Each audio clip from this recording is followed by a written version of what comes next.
So I'm Mark Uncapher, sitting in for Casey Aiken. This is 21 This Week. Coming up next, the politics of abortion heats up. More Maryland women are running for public office. Is the MCPS superintendent $320,000 salary the right amount? Is COVID coming back? The county raises its risk status. Our panel of insiders will give you the story behind the story. We are joined by former Montgomery County Council member Nancy Floreen and Nicole Bennett, chair of the Maryland-backed Republican Council. Stay tuned for these stories and more on 21 This Week next.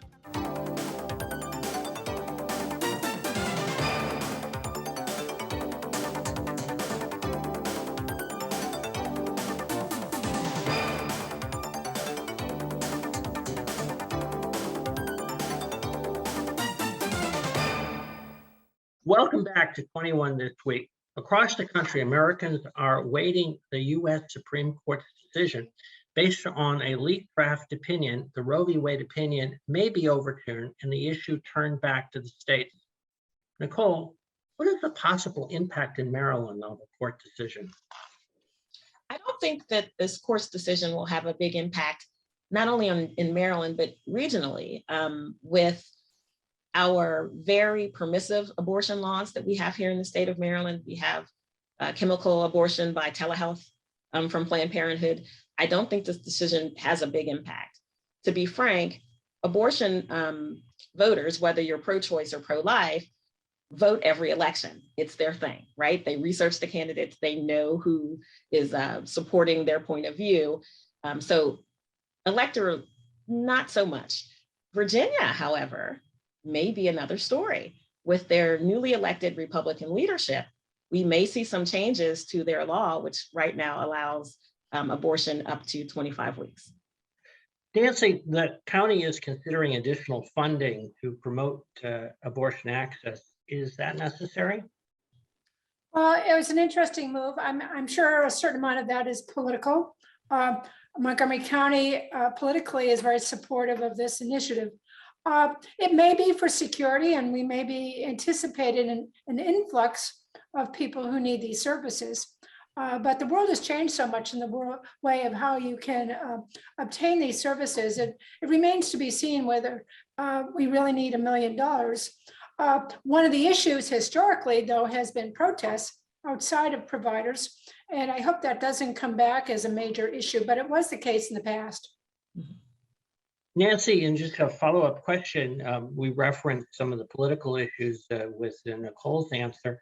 How do you expect the anticipated decision will impact the fall elections, both, I guess, here in Maryland, but also nationally? Well, I think it's going to energize Democratic voters to come out and vote. If they were thinking of sitting on the sidelines, they may be more interested, particularly with respect to the congressional races where national changes might be on the table and might be successful. We don't know. But I do think that is going to be an issue like it hasn't been in the past, at least not for many years. So it'll be interesting to see. Nicole, so I'll give you the same question. How will Maryland voters react to changes in other states? I don't think, again, because Maryland is so very permissive in this area, I don't think it'll be that big of a deal for us, impact-wise, politically. I think almost all of the candidates that are running for Congress are on the record, whether they're pro-life or pro-choice. So that's not really going to weigh in. I do agree that this political football, is going to be used by some to energize their base on both sides. But I really think fundamentally here in our region, this is not going to be quite as hot button as an issue that you may see in other states like Middle America, where people are coming out swinging on either side of the issue. Well, I guess as kind of a segue, was another story that was in the news in the last week, which is that a training program for Democratic women, this is Emerge Maryland, reports that they have 63 of their graduates who are running for office, and apparently that's an increase from 2018. So Nancy, we'll start with you. Do you expect more women to be elected in 2022 here in Maryland? Well, I hope that happens. I think women make great legislators. They make tremendous decisions, and I think they are very effective. can they get elected? Emerge helps women learning about fundraising and on the ground campaigning. And if people have learned anything from that, it's that they got to show up and work their little butts off to get in the game. And so I hope that's what people are doing. Well, using the research budget that is going to look on Wikipedia, I turned up the fact that in 1980, it turns out 4 out of the 8 members of Maryland's congressional House delegation were women. And going 30 years ago, that was 3 out of 8, plus, of course, Senator Barbara McCuskey. So we actually in Maryland have had a long history at various points in our time, not right now, but at various points in our time of having women particularly at the congressional level. Obviously, we have it in other offices as well. Can we kind of return to those totals? I think so. I think we're going to get there fairly quickly. Again, I agree with Nancy where she says women are tremendous leaders. We lead a little bit differently than men traditionally do. I think you see a little bit more of a finesse instead of an all-out power kind of leadership style. And I think where we are as a nation, I think we're going to see women pick up seats all around the country. People are kind of burnt on the fringes of both sides and are looking for steady, strong leadership, stable leadership, and women provide that in spades. Here in Maryland, on the GOP side, we have 9 women running for Congress or for the House of Representatives, with 3 of them from my district in District 5. We have Tanis Villanova, Vanessa Hoffman and Tony Dooley, who are all running for the Republican nomination in MD5, which is tremendous, absolutely a tremendous push to get those women on the ballot. Nancy is as a former office holder that sometimes a little lonely, I think, probably on the Montgomery County Council, at least in gender terms. Yeah. How do you see things changing for women in public office during the course of your career? Well, I think one thing that people have to appreciate is that being a woman, I don't think gets you that many extra points. Mm-hmm. There used to be this assumption that women would support other women. And I'm here to tell you that is not necessarily the case. I think it's important to be in the game. And I think women may have been discouraged from getting into the game for whatever reason over a series of years. But actually, women on the Montgomery County Council, the numbers decreased and decreased and decreased. And it's really unfortunate. But, we have to support women and help them get elected. But you got to count in the entire electorate, not just other women, because, at the end of the day, they're going to vote party line. That's for sure. And so you have to get women from your party to get out there and be supportive of you. And I don't think it's any great, in my experience, it wasn't any particular great advantage, I think, to be a woman. It was really more my history and my accomplishments and what I said to the electorate more than anything else. And I think that's important for women candidates to remember. It's not because you're a woman. It's because you've done these things, or you can demonstrate an understanding that is successful, or you're good at managing a campaign. I got to say, men tend to slip by.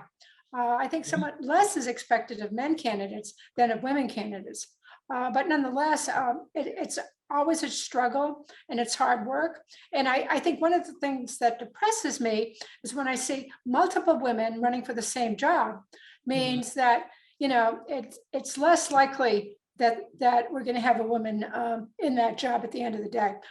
Not always, but it makes it harder. And I encourage competition and support all these candidates. But sometimes I wish there was someone saying, you should run and you should not run because we want to get you elected. Mm-hmm. And full court press, because there's not just a primary, there's a general election. And that's another conversation. Mm-hmm. So actually, Nancy referenced this issue of training and support. So Nicole, what kind of assistance does candidate training provide, and can it make a difference for a first-time candidate? So for first-time candidates, one of the things that we work on a lot is name ID. Who knows you? Who are you connected to? What circles do you travel in?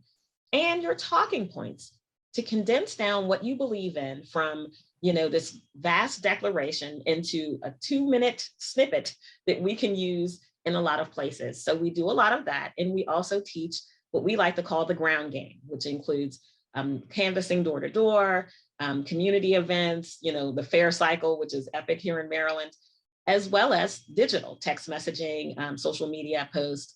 All of those things are not necessarily inherent of someone who wants to run for office. You think you have a good idea, you have a very good character, you've got friends that will support you.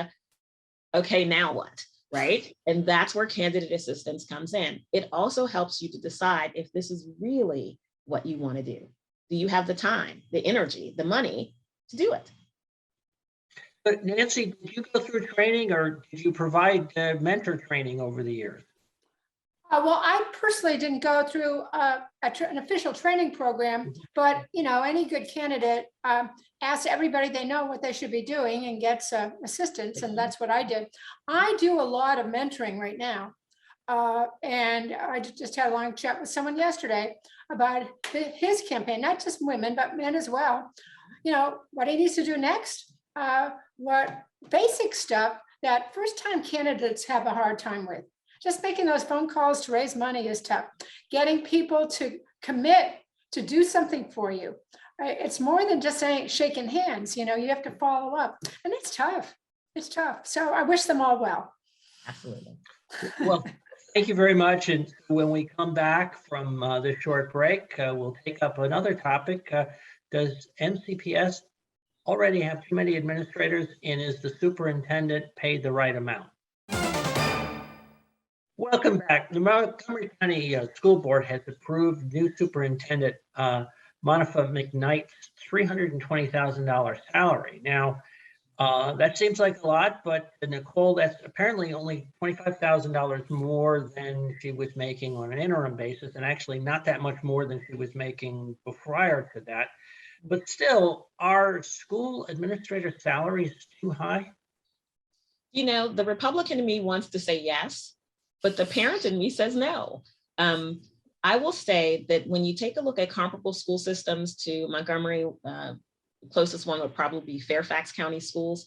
They make $350,000 with a robust benefit package, and there are all kind of benchmarks that kind of bonus out when kids do really well and the teachers do really well. This is one area I don't think that we should be overly frugal on. It's kind of like being a president of your own your own country, leading a school system. So she needs all the help that she can get. And if that salary helps her stay, and they got her for $25,000 more than what she was already making, it's a win. It's a win for everybody involved. So Nancy, one of the things I've noticed over the years about Montgomery County, I came from upstate New York, and in upstate New York, in the newspaper, you always had to print the salary of a new position, and people were very, very sensitive to how much people made. Here in Montgomery County, not so much. I don't recall ever any political pushback about salaries, whether it's school superintendent, police chief, or even, dare I say, a county council member. That's so, and if so, why?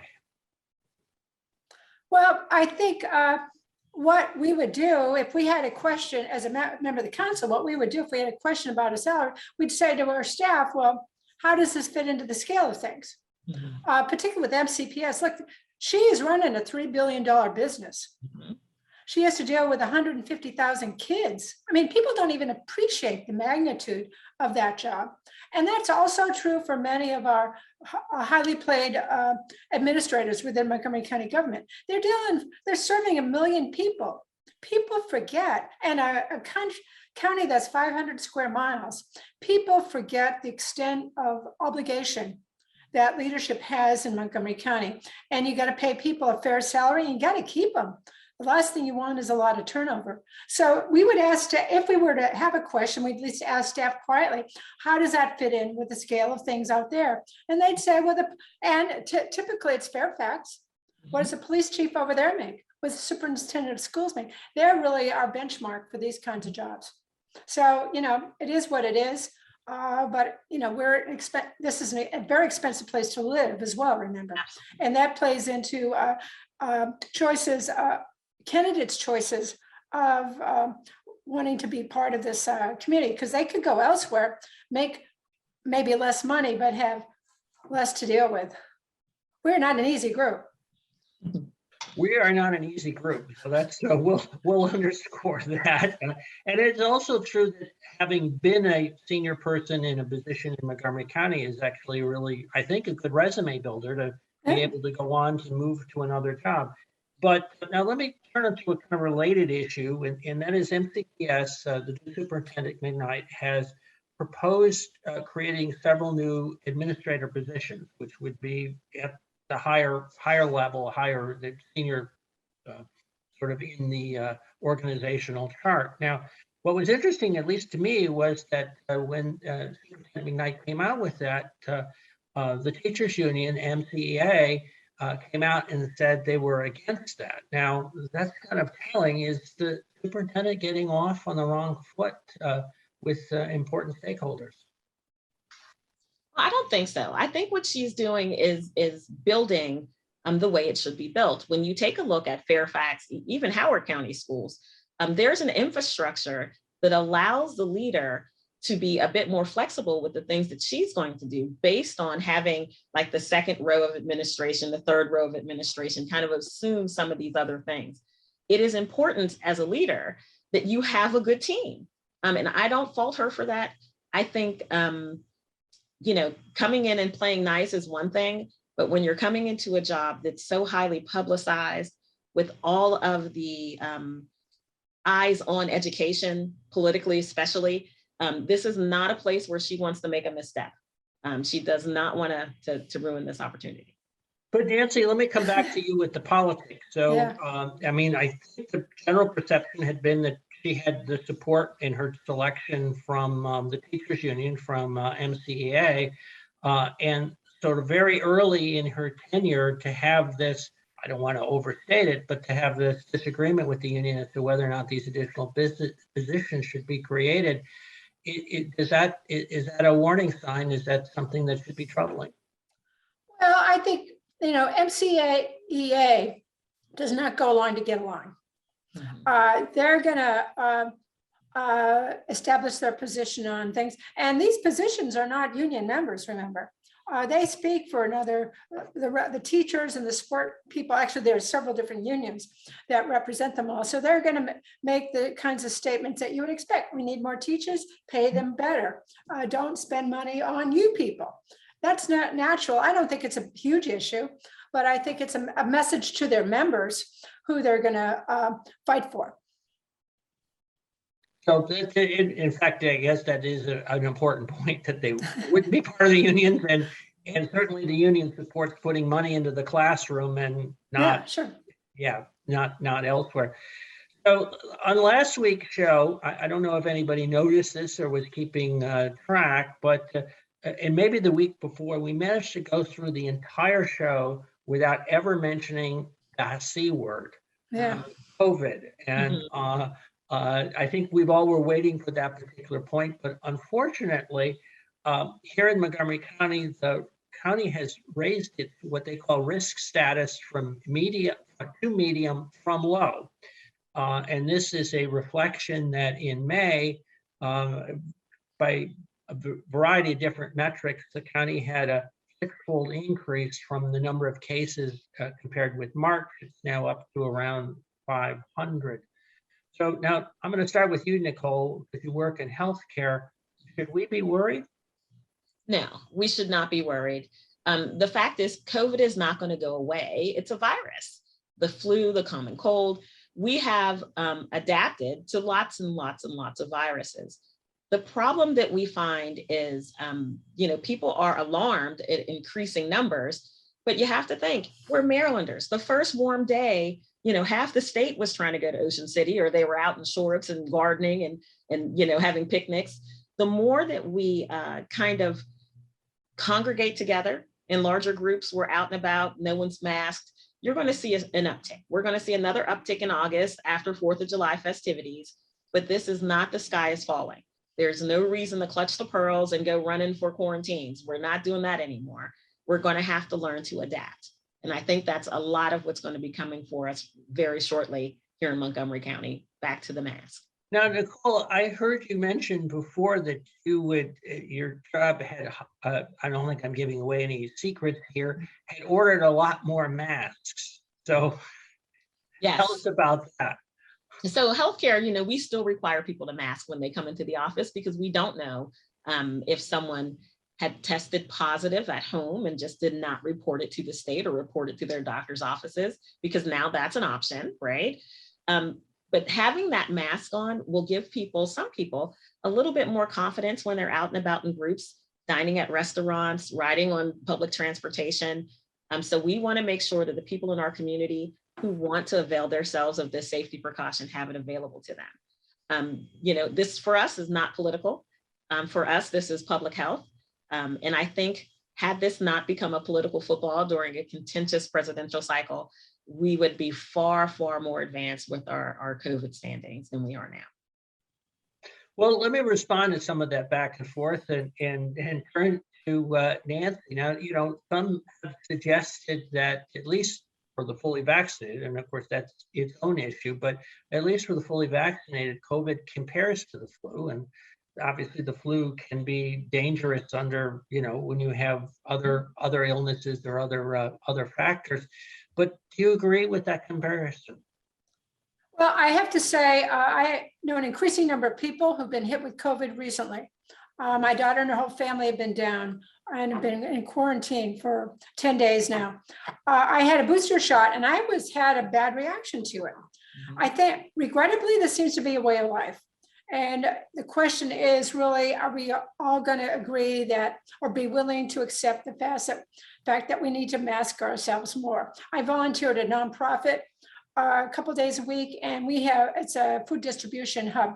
We've always been wearing masks and gloves for the whole time, and maybe we're just going to continue this way. It's not going to hurt, and maybe it will help. I think that's really the objective here, to do our best to keep ourselves and our colleagues safe. Well, I think, Nancy, you've got the last word on that, and we'll turn to parting shots after this break. And welcome back. And now for parting shots, Nancy. Well, I want to let everyone know about a great event that's happening on Saturday, May 21st in Gaithersburg. It's what's becoming famous is the Gaithersburg Book Festival. And I hope folks can get out to that. There's an incredible list of authors from all sorts of backgrounds, from kids literature to history to current affairs, politics. All kinds of speakers are showing up. It's been hard for writers to show up in person during the time of COVID, but this time they are coming out in droves. Gaithersburg Book Festival is going to be strong, and I encourage everyone to go. Free parking. And that's an attraction. Absolutely. Now for your parting shot. My parting shot is the Maryland Federation of Republican Women's High Tea. It is also on Saturday, May 21st. It's going to be at Normandy Farms. This is a really fun fundraiser event. You get to dress up. So if you have any Preakness outfits laying around the house, maybe a fascinator or a fancy hat, this is the time to break it out. We have Chelsea Youngman is going to come and talk to us about her pro-life stance as a young Republican woman in the world. And it should be an amazing event. Also, as a heads up, tonight, we have Winsome Sears in Baltimore City at the Best Western. Winsome Sears, Lieutenant Governor of Virginia. Well, thank you very much. And thank you for tuning in each week to Montgomery County's hardest hitting talk show, 21 this week.